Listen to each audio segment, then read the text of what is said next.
அனைவருக்கும் அன்பு வணக்கம் நண்பர்களை. இன்றைக்கு ஆஸ் யூஷுவல் ஜியோ பாலிடிக்ஸ் தான்.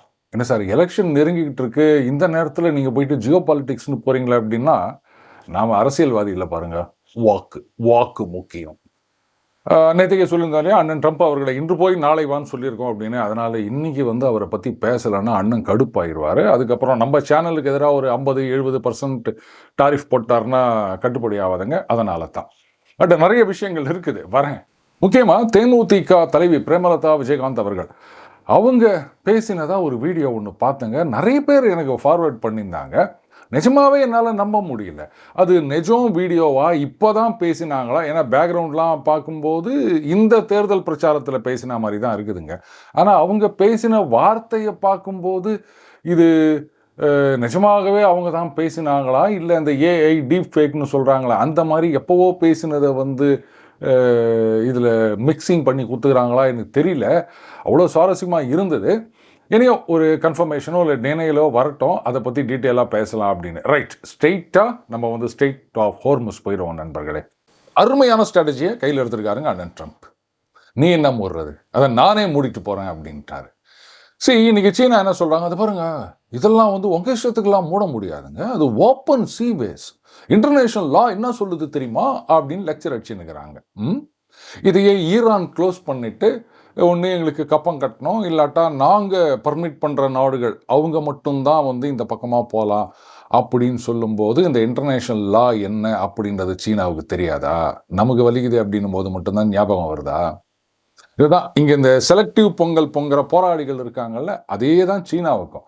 ஏன்னா சீனாவுடைய அந்த ப்ராபகண்டா மிஷினரி அப்படின்றது சோஷியல் மீடியாவில் ஏராளமாக சுற்றிட்டு இருக்குதுங்க. கண்ணாபின்னு கொஞ்சம் நஞ்சம் கிடையாது. இந்த ரிச் ஸ்டாரி அப்படின்ற ஒரு கப்பல் இது பாருங்க, அமெரிக்காவோட பிளாக்கேட்லாம் ஒன்றுமே கிடையாது, ஜுஜிபி. அது சைனீஸ் ஷிப்பு, அதுவும் அது சாங்ஷன்டு ஷிப்பு. அது பாட்டுக்கு கிளம்பி வந்துடுச்சு ஸ்ட்ரெயிட் ஆஃப் ஹோர்முஸ் வழியாக, யாராலையும் தடுக்க முடியல அப்படின்னு. இதுக்கு உடனே சில பேர் அது ஈரான் போர்ட்லேருந்து வரல. ஏன்னா இந்த பிளாக்கேட் முதல்ல ஸ்ட்ரெயிட் ஆஃப் ஹோர்முஸை மூடுவோம் அப்படின்னு ட்ரம்ப் சொல்லியிருந்தாரு. அன்றைக்கே நம்ம ஒன்று சொல்லியிருந்தோம், சென்ட்ரல் கமாண்டில் ஸ்ட்ரெயிட் ஆஃப் ஹோர்முஸ்லேருந்து டு அண்ட் ஃப்ரோ ஈரானியன் போர்ட்டுக்கு போகிற வெசல்ஸ் மட்டும்தான் பிளாக்கேட் அப்படின்னு சொல்லியிருந்தாங்க. ஸோ இது ஒட்டுமொத்த பிளாக்கேடாக இருக்காதுன்னு சொல்லியிருந்தோம். அதுதான் நடந்து கொண்டிருக்கின்றது. இந்த ரிச் ஸ்டாரி அப்படின்ற சைனீஸ் ஷிப் யுஏஇ போர்ட்லேருந்து கிளம்பி வந்தது. இதுதான் ஃபேக்ட். ஆனால் அதுக்கு மேலே இன்னொரு ஃபேக்ட் என்னென்னா, வந்த உடனே அமெரிக்கன் வார்ஷிப்லாம் யார் இது, எங்கேருந்து வரீங்க, சைனீஸ் ஷிப் இல்லையே, இது சாங்ஷன் லிஸ்ட்டில் இருக்குதே, தடை செய்யப்பட்ட கப்பல், நீ எப்படி இங்கே வந்த, திரும்பி போ அப்படின்ன உடனே மறுபடியும் மேலே ஏறி போயிட்டாங்க. அவங்க இப்போ ஏதோ சம்வேர் நியர் ஈரானியன் ஷோர்ஸில் இருக்கிறதா கேள்வி.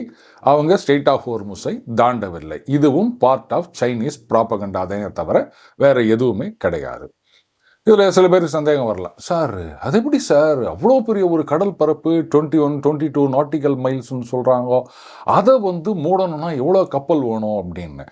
அதாவதுங்க, இந்த பிளாக்கேடு, அன்னைக்கு பண்ண குவாரண்டைன், இதெல்லாம் இந்த சாலை மறியல் மாதிரி ட்ரக்கு எதிர்க்க வரும்போது அப்படியே ஒரு கும்பல் போய் நிற்பாங்கல்ல, சினிமாலாம் பார்ப்பேன், அந்த மாதிரி கிடையாதுங்க. அந்த ஷிப்பு, அவங்க டெஸ்ட்ராயர்ஸு, ஒரு ஏர்கிராஃப்ட் கேரியர் பின்னாடி இதெல்லாம் இருக்கும். அண்டு எப்படி மேலே ஏரோப்ளேன் பறக்கும்போது அதெல்லாம் ரேடாரில் தெரியுமோ, சேட்டலைட்டில் நீங்கள் இந்த ஷிப் மூமெண்ட் எல்லாம் வாட்ச் பண்ணலாம். இந்த ஷிப் ட்ராக்கிங் அப்படின்னு நிறைய சைட் இருக்குது. ஒரு நாளைக்கு எத்தனை ஷிப் போகுது, எந்த ஷிப்பு போகுது, இந்த ஃப்ளைட் ட்ராக்கிங் மாதிரி.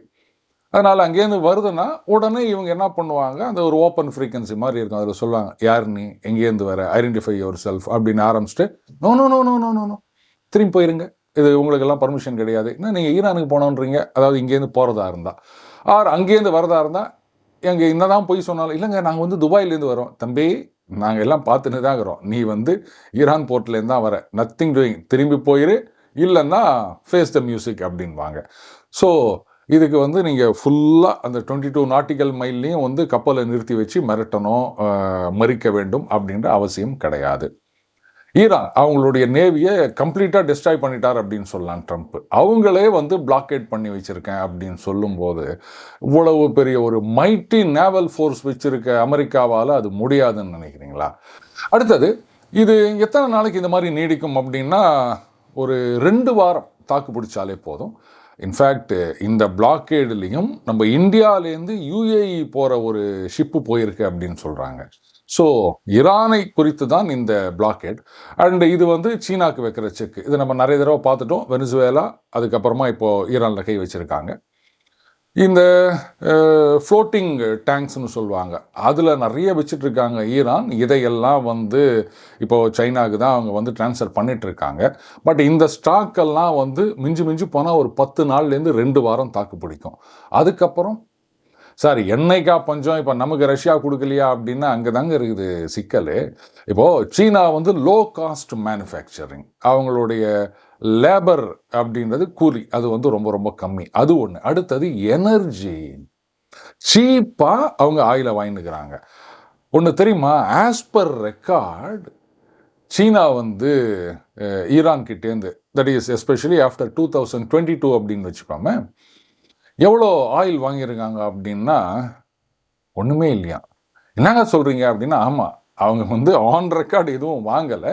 இவங்க டேங்கர்ஸ்லாம் வந்து இந்த பக்கம் மலேசியா, இந்தோனேஷியா அந்த பக்கமாக போய் நிற்கும். அந்த மிட்சி டிரான்ஸ்ஃபர்னு சொல்லுவாங்க, அந்த மாதிரி பண்ணிகிட்ருக்காங்க. அதனால் நாங்கள் ஈரான் கிட்டேருந்து வாங்கலை, இதுதான் கணக்கு. சரி, அது அப்படியே ஓடிட்டுருக்கு. அண்ட் இது மாதிரி திருட்டுத்தனமாக வைக்க வேண்டிய அவசியம்ன்றதுனால ஈரான் வந்து ரொம்ப சீப்பாக கொடுத்தாங்க. ரஷ்யா குறைச்சதை விட அவங்க அதிகமாக, கிட்டத்தட்ட ஒரு $20 $30 குறைச்சி கொடுத்துருந்தாங்க. ஸோ எல்லாரும் ஆயில் வாங்குறது ஒரு ரேட்டு அப்படின்னா, சீனா வாங்குறது இன்னும் குறைஞ்ச ரேட்டு அப்படின்னும் போது அப்போ அவங்களுடைய ப்ரொடக்ஷன் காஸ்ட்டு கம்மியாக தானே இருக்கும். சீனாலேருந்து வாங்குகிற சரக்கு விலை கம்மியாக இருக்குதுன்னா இந்த மாதிரி நிறைய ஃபேக்டர்ஸ் இருக்குது. இப்போது அது அடி வாங்கும். ஏன்னா சீனாவுக்கு இப்போ நெருக்கடி. அங்கே ரஷ்யா வந்து கன்செஷன்லாம் கிடையாது தம்பி, அதெல்லாம் அந்த ஆடி தள்ளுபடி முடிஞ்சு போச்சு, இது வந்து ஆவணி மாதம் வந்துச்சு, அதனால் மார்க்கெட் ரேட்டு கொடுங்க, அவ்வளோதான். ரெண்டாவது, இப்போ டிமாண்ட் அதிகம், உங்ககிட்ட நான் எக்ஸ்ட்ரா காசு கேட்காம இருக்கேன், அது வரைக்கும் சந்தோஷப்படுங்க அப்படின்வாங்க. இந்த நேரத்தில் ஈரானுடைய ஆயில் வரலை அப்படின்னு சொன்னால், ஏன்னா ஈரானுக்கு இருக்க ஒரே கஸ்டமர், மிகப்பெரிய கஸ்டமர் சைனா மட்டும்தான். அவங்களுக்கு ஆயில் அனுப்ப முடியல அப்படின்னு சொன்னால் எங்கேருந்து காசு வரும் சொல்லுங்கள்? காசு இல்லைன்னா சம்பளம் கொடுக்க கூட முடியாது.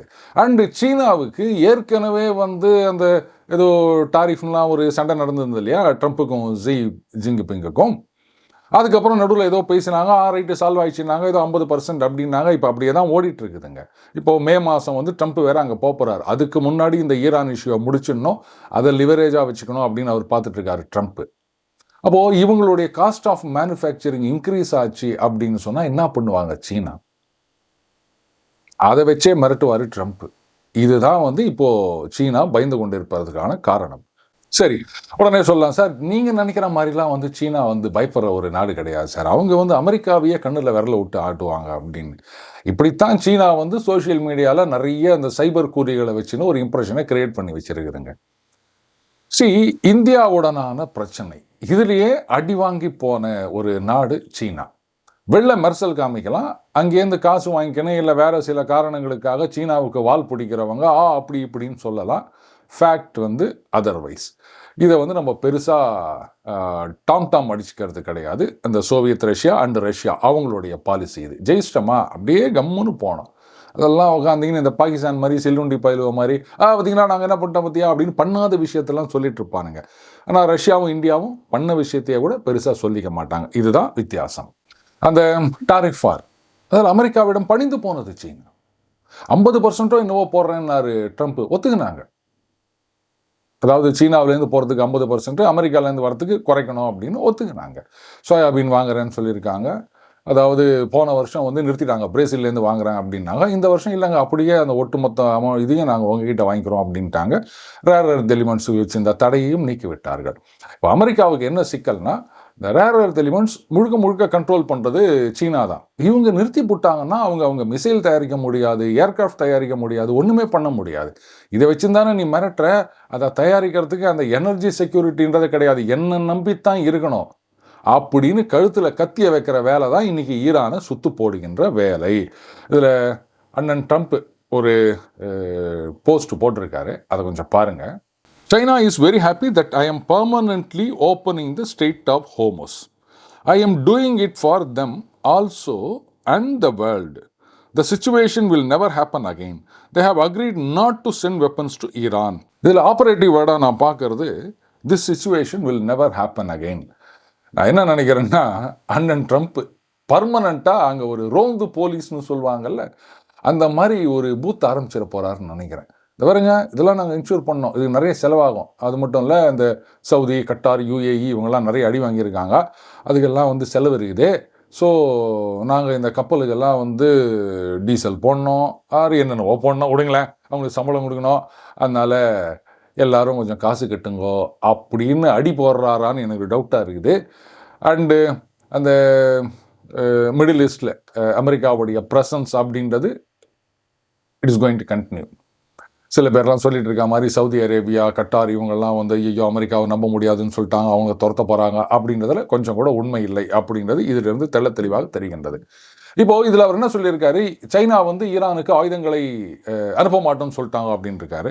சீனா உடனே அறக்க பறக்க ஒரு மெசேஜ் கொடுத்துக்கிறாங்க, ஸ்டேட்மெண்ட்டு, ஐயோ அப்படிலாம் இல்லை, நாங்கள் அது மாதிரிலாம் சொல்லவே இல்லையே, இந்த மாதிரி கோஆப்ரேஷன் அப்படின்றது எங்களுடைய சோவரனிட்டி, இதில் நாங்கள் யாரையும் கேட்க வேண்டிய அவசியம் இல்லை அப்படின்னு சொல்லியிருக்காங்க. சரி, அண்ணன் ட்ரம்ப் வந்து இது மாதிரி இந்தியா, பாகிஸ்தான் ரெண்டு பேர்கிட்டையும் வந்து நான் வந்து ட்ரேட் பண்ண மாட்டேன்னு சொன்னேன், உடனே அவங்க சண்டையை நிறுத்திட்டாங்க அப்படின்னதுக்கோ, இல்லை இது மாதிரி 7, 8, 9 அப்படின்னு ஏர்கிராஃப்டை சுட்டு வீழ்த்திட்டாங்க அப்படின்னு சொன்னதுக்கோ ஃபயர் விட்டுட்டு தெரிஞ்ச ஒரு கும்பல் இன்னைக்கு பார்த்தீங்களா ஜிங்கிப்பிங்கு சரணடைந்து விட்டார், அமெரிக்கா சொன்ன உடனே நாங்கள் வந்து ஐயோ நாங்கள் ஈரானுக்கு ஆயுதங்களை கொடுக்க மாட்டோம் அப்படின்னு மண்டியிட்டு விட்டார்னு பேசுகிறாங்களா? எப்படிங்க, இந்தியாவை பற்றி பேசினா மட்டும் ட்ரம்ப் சொல்கிறது கரெக்டு, ஆனால் சீனாவை பற்றி பேசினா ட்ரம்ப் சொல்கிறது தப்பா? இதுலேருந்தே புரியுது இல்லையா இவங்கெல்லாம் வந்து எங்கேருந்து வந்து நிற்கிறாங்க அப்படின்னு. ரைட், இப்போ இது கரெக்டா அப்படின்னா பார்ஷியலி இது வந்து உங்கள் பர்ஸ்பெக்டிவ்லேருந்து ட்ரம்ப் என்ன சொல்லியிருப்பாரு, இது வரங்க நான் திறந்து விட்டுறேன், நீங்கள் வந்து சவுதி எங்கேருந்து அதெல்லாம் வந்து ஆயில் வாங்கிக்காங்க, ஒன்றும் பிரச்சனை இல்லை, ஈரான் கிட்டேருந்து தான் வாங்க முடியாது, ஆனால் அது பாருங்க இந்த ஈரானுக்கு இந்த ஆயுதம் அனுப்புகிற எல்லாம் வச்சுக்காதீங்க, ஏற்கனவே இந்த ஃபென்டனைல் அப்படின்னு சொல்லிட்டு ஒரு டாரிஃப் போட்டேன் ஞாபகம் இருக்கா, அந்த மாதிரி ஈரானுக்கு நீங்கள் ஏதாவது சப்ளை பண்ணுறீங்கன்னு தெரிஞ்சுதே இன்னொரு டாரிஃப் போடுவேன், ரெண்டாவது சப்ளையும் பண்ண முடியாது, அதான் பிளாக்கேட் பண்ணிட்டார்ல ஈரானியன் போர்ட்டுக்கு எதுவுமே போகாத மாதிரி. So don't send any weapons அப்படின்னு சொல்லியிருப்பாரு. அவங்க வந்து பேசும்போது சொல்லுங்க அப்படின்னு இருப்பாங்க, அதை வந்து ஆமாம் அவங்க ஒத்துக்கிறாங்க அப்படின்னு அவர் சொல்லியிருப்பார். இது தாங்க நடந்தது. இதை வந்து அவர் ட்ரம்ப் பீயிங் ட்ரம்ப் அவர் என்ன பண்ணுவார் நமக்கு தெரியாதா, இதுதான் மேட்டர். ஸோ அந்த டாரிஃப் வார்லேயே அமெரிக்காவுக்கு அடிபணிந்தது சைனா. ஆனால் இந்த வாரில் வந்து இல்லை சைனா அப்படியே கொம்பு சிவி நிற்குதுன்னு சொன்னால் நம்பரா மாதிரியா இருக்கு நண்பர்களே. இதில் ஈரான் என்ன சொல்லியிருக்காங்க, இது பாருங்க நீங்கள் என்ன ஸ்டேட் ஆஃப் ஹோர்முஸ் மூடுறீங்களா, நாங்கள் காஸ்பியன் சி வழியாக அங்கேருந்து ரஷ்யா வழியாக நாங்கள் வந்து எல்லாத்தையும் அனுப்புவோம் அப்படின்னு. டேய் நேராக இப்படி மூக்க தொடுறதுக்கு எதுக்கடா காதை சுற்றின்னு மூக்க தொடுற, அதுவும் தொட முடியாது. ஏன்னு கேட்டிங்கன்னா ஏற்கனவே இந்த சண்டை நடந்துட்டு இருந்தப்போ காஸ்பியன் சீயில் இருந்த சில நேவல் அசட்ஸ் ஈரானோடது அதெல்லாம் வந்து இஸ்ரேல் அடித்து நொறுங்கினாங்க, ஒன்றும் இல்லாமல் பண்ணாங்க. ரஷ்யா அதை ஒன்றுமே கேட்கல. சரி அவங்க என்ன கேட்க முடியும், ஈரானோடதையே அவங்க அடிக்கிறாங்க, அது இவங்களுக்கு என்ன வந்தது. அப்போது காஸ்பியன் சி வழியாக நீங்கள் ரஷ்யாவுக்கு அனுப்பி அங்கேருந்து அவங்க எப்படி அனுப்புவாங்க, நீங்கள் சீல வந்து ஷிப் வழியாக அனுப்பிச்சிட்டீங்க, சரி எப்படியோ அனுப்பிச்சிடுறீங்க விட்டுருங்க, அங்கே அனுப்பிச்ச பிறகு அவங்க வந்து ஷிப்புலேருந்து நிலத்துலேயே அந்த ஷிப்பை வந்து வீல் வச்சு தள்ளிட்டு போவாங்க, பை ரோடு தானே எடுத்துகிட்டு போனோம். என்ன ஒன்று ஸ்வாப்னு சொல்லுவாங்க, அதாவது இங்கே அதை வாங்கிட்டு ரஷ்யா அவங்களுடைய தேவைகளுக்கு யூஸ் பண்ணிவிட்டு அந்த பக்கத்துலேருந்து இருக்கிறத அவங்க வந்து மற்ற நாடுகளுக்கு விற்கலாம். இப்போது ரஷ்யாவுடைய அந்த சக்கலின் ப்ராஜெக்ட் இருக்கு இல்லையா, அதில் வந்து ஜப்பான் வாங்கிட்டு இருந்தது, அதுக்கப்புறமா அண்ணன் ட்ரம்ப் வாங்கக்கூடாதுன்னு சொன்ன உடனே இப்போ அவங்க என்ன பண்ணுறாங்க, அவங்களுக்கு உரிய அந்த ஆயில் அதை நம்ம இந்தியா எடுத்துக்கிறோம், சவுதியிலேருந்து வரதை அப்படியே ஜப்பானுக்கு கை மாற்றி விட்டுறோம். என்ன டிரான்ஸ்போர்ட் காஸ்ட் கொஞ்சம் அதிகமாகும் அவங்களுக்கு, வேறு வழி இல்லை, இதுதான் பண்ணி ஆகணும். பட் ரஷ்யா இதுக்கு முன் வருவார்களா அப்படின்னா இப்போ ரஷ்யா ஒரு வார்னிங் கொடுத்துக்கிறாங்க ஈரானுக்கு, அதை நல்லா கவனிக்கணும். பாருங்க இந்த சீஸ்பயர் அப்படின்றதோ இல்லை வந்து பேச்சுவார்த்தை அப்படின்னு சொல்கிறதோ இதெல்லாம் ஒரு மிகப்பெரிய கிரவுண்ட் அஃபென்சிவ்க்கான முன்னேற்பாடுகள், சரியாக போட்டு தள்ள போகிறாங்க, ஜாக்கிரதையாக இருங்க அப்படின்னு ஈரானுக்கு ஒரு எச்சரிக்கை கொடுத்துருக்காங்க. என்ன சார் அப்போ ஈரானோட நெருங்கி விட்டார்களா அப்படின்னா கரெக்டு, ரஷ்யா வந்து ஈரானுக்கு சப்போர்ட் பண்ணுற மாதிரி தான் பேசிகிட்டு இருக்காங்க. ஆனால் எல்லாத்துக்கும் உள்ள ஒரு காரணம் இருக்குது, அது on the face of it பார்க்கும்போது இப்படி தான் தெரியும். ஈரானில் சண்டை நடந்துட்டு இருந்தால் மட்டும்தான் ரஷ்யாவுடைய கஜானால அப்படியே டங்குன்னு காசு வந்து கொட்டும். இந்த ஈரான் பிரச்சனை தீர்ந்துடுச்சுன்னு வச்சுக்கோங்களேன், நாளைக்கே வந்து அமெரிக்காவும் ஈரானும் சமாதானமாக போயிட்டு ரைட்டு அமெரிக்கா கம்பெனிலாம் வந்து அங்கே நிறைய இன்வெஸ்ட் பண்ணுறாங்க அப்படின்னு சொன்னால் கொஞ்சமாக அந்த ஆயில் அண்ட் கேஸ் விலை குறையும். அதுக்கப்புறம் ஈரானுடைய ஆயில், அதுவும் வந்து அந்த ஸ்வீட் க்ரூட்னு சொல்லுவாங்க, அது மார்க்கெட்டில் வந்து ஃப்ளட் ஆக ஆரம்பிச்சிதுன்னு சொன்னால் ரஷ்யன் க்ரூடு மார்க்கெட்டு குறையும். ஸோ விலையும் குறையுது, ரஷ்யாவுடைய சேலும் குறையுது. அப்போது நஷ்டம் யாருக்கு? ஸோ ஈரான் வார் தொடர்ந்து நடந்துக்கினே இருந்ததுன்னா இவங்க இன்னும் கடுப்பாயிட்டு அங்கே இருக்கிற சவுதி இந்த மாதிரி நாடுகளில் இருக்க அந்த ஆயில் ரிஃபைனரி இதையெல்லாமும் போட்டு ஒருத்தருக்கு அடிச்சிக்க ஆரம்பித்தாங்கன்னு சொன்னால் ஆயில் விலை $200 போகும். அண்ணன் புட்டின் குஷி ஆகிடுவார். ஸோ இதுதான் கிரவுண்ட் அஃபென்சிவ்க்கு அவங்க தயாராகிறாங்க, இந்த பில்டப்பு அப்படின்னு சொன்னதுக்கான காரணம். நாங்கள் ஈரான் வந்து இவ்வளோ தைரியமாக வந்து சண்டை போட்டுட்ருக்காங்க, இதை நீங்கள் ஒரு வார்த்தை கூட சொல்ல மாட்டேறீங்களா அப்படின்னா, இன்னைக்கு நடக்கிற விஷயத்தை பற்றி தான் நீங்கள் பார்க்குறீங்க. Ultimately how it is going to end அப்படின்றது தானே முக்கியம். 9 விக்கெட்டை விட்டாச்சு, இன்னும் வந்து 110 ரன் எடுக்கணும். கடைசி 2 பேர் ஆடினுங்கிறாங்க. அவர் ஒரு 6 அடிச்சானா ஆஹா பார்த்தீங்களா என்னமா அடிக்கிறார் பார் அப்படின்னு சந்தோஷப்பட சொல்றீங்களா? போயிடுச்சு, அவ்வளோதான். இன்னும் 110 ரன்னு, ஒரே ஒரு விக்கெட்டு, எங்கே எடுக்க போறீங்க நீங்கள்? இதை தானே நம்ம சொல்லுவோம். அதை விட்டுட்டு இன்னும் தைரியமாக போராடுறாங்க பாருங்க, இதெல்லாம் வேலையாகாதுங்க. இன்னும் ஏசிமெட்ரிக் வார் இப்போ சொல்லலாம் சார், ஆப்கானிஸ்தானில் என்னாச்சு, வியட்நாமில் என்னாச்சு, கரெக்டு. அங்கே that was not an asymmetric war. அந்த கெப்பாசிட்டியில் ஒன்றா அந்த ஏசிமெட்ரி இருக்கலாம், ஆனால் இவங்க கிரவுண்டில் போய் நின்றுக்கினாங்க. பிரச்சனை என்னென்னா, அமெரிக்காவை பொறுத்த வரைக்கும் எந்த இடத்துக்கு போனாலும் முடிச்சுட்டு கிளம்பிக்கணும், இந்த ஒரு அவசரத்திலே இருக்காங்க. அங்கே போய் பர்மனண்ட்டாக இருக்கணும்னு அவங்க நினைக்கிறதே கிடையாது. இந்த பேசிக் ஃப்ளா இதுதான் வந்து அவங்க வியட்நாம்லேயோ இல்லை ஆப்கானிஸ்தான்லேயோ அடி வாங்கினதுக்கு காரணம். என்ன ஆனாலும் சரி, நாங்கள் அங்கே தான் இருக்க போகிறோம் அப்படின்னு நீங்கள் முதல்லேருந்தே ஆரம்பிச்சிருந்தீங்கன்னா அந்த சண்டை அப்படின்றதே வேற மாதிரி இருந்திருக்கும், அவங்களுடைய அந்த மைட்டி வெப்பன்ஸை வச்சுக்கின்னு. இங்கே இந்த மாதிரி முட்டாள்தனத்தை பண்ண போவது கிடையாது ட்ரம்ப். வெறும் பாம்பிங் மட்டும்தான், பேச்சுவார்த்தைக்கு வரலையா எல்லாத்தையும் தீர்த்து போடுவேன் நான் அப்படின்னு இருக்காரு. ஸோ அதனால் இதில் வந்து அமெரிக்கா தோல்வி அடைஞ்சது அப்படின்னு சொன்னால் ரைட்டு சொல்லிட்டு போங்க, அதை பற்றி நம்ம ஒன்றும் சொல்ல முடியாது. ஆனால் இந்த சீஸ்ஃபயர் 21, 22 என்ன கணக்குன்னு தெரில, முடிய போகுது அப்படின்னு சொல்லியிருக்காங்க எலெக்ஷனுக்கு முன்னாடி. பட் என்னை பொறுத்த வரைக்கும் இது இன்னும் எக்ஸ்டெண்ட் ஆகும். இன்னும் சில ரவுண்ட்ஸ் ஆஃப், ஒரு ரவுண்டில் முடியாது, மோர் தென் 1 ரவுண்ட் ஆகும். சில ரவுண்ட்ஸ் ஆஃப் பேச்சுவார்த்தைகள் நடக்கும். கடைசியாக ஒரு வயா மீடியாவாக அது இங்கே வந்து குப்புரமுதம் மீசில் மண்படல அப்படின்ற மாதிரி ஈரான் அங்கே வெளில காமிச்சிக்கிறதுக்கு சில விஷயங்களை கன்செஷனாக வாங்கிட்டு, எங்கள் பணத்தை நீங்கள் அமைக்க வச்சுருக்கீங்க, அதை திருப்பி கொடுக்கணும், அதுக்கப்புறமா வந்து இந்த சாங்ஷன்ஸ்லாம் ரிலாக்ஸ் பண்ணணும். அது ட்ரம்ப் சொல்லிடுவார், எங்கள் கம்பெனிலாம் நிறைய கொண்டாந்து இன்வெஸ்ட் பண்ணுவாங்க, கவலையே படாதீங்க அப்படின்னு போகிறாரு. ஸோ அவர் ஏற்கனவே சொல்லிட்டார், பாருங்க நாங்கள் ஈரானை வந்து இவ்வளோ பெரிய நாடாக்க போகிறோம் அப்படின்னு. அதுதான் நடக்கப் போகிறது அப்படின்றது என்னுடைய உறுதியான நம்பிக்கை. அந்த நம்பிக்கை என்ன ஆகுது அப்படின்றத ஜஸ்ட் வெயிட் அண்ட் சீ. இன்னும் ஒரு சில மாதங்கள் தான். மீண்டும் அடுத்த போது சந்திப்போம். வணக்கம்.